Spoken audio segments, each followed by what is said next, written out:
ఏమి చేతగాక పాపం ఇంట్లో పడుంది అనుకున్నాం, ఇక దాన్ని ఆడేసుకుంటారంటే ఆడపడుచులు ఆడేసుకుంటారు, తోడుకోడళ్ళు ఆడేసుకుంటారు. అసలు ఆడపడుచులు తోడుకోడళ్ళు రారనుకోండి విడిపోయిన తర్వాత, ఇక అన్న పెళ్ళాలు, ఆ పెళ్ళాలకు సంబంధించిన అన్న పెళ్ళాలు, తర్వాత ఇంకా ఇంకా వీళ్ళందరూ కలిసి ఎక్కి తొక్కి తొక్కి తొక్కి తొక్కి తొక్కి తొక్కి ఇదే సోపానమాట వాళ్ళకి పట్టుకొని వాళ్ళ మీద రైడ్ స్వారీ చేసేస్తూ ఉంటారు.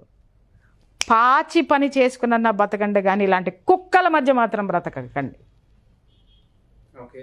ఆత్మవిశ్వాసంతో బతకండి, ఆత్మగౌరవంతో బతకండి. మీరు జీవితంలో నిలబడిన రోజున ఈ కుక్కలు ఇలాగే మొరుగుతాయి.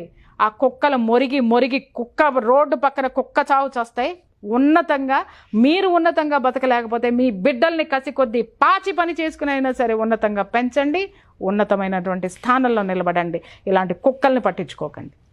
సెలబ్రిటీల లైఫ్లో అయితే ట్రోలింగ్ చాలా దారుణంగా ఉంటుందండి.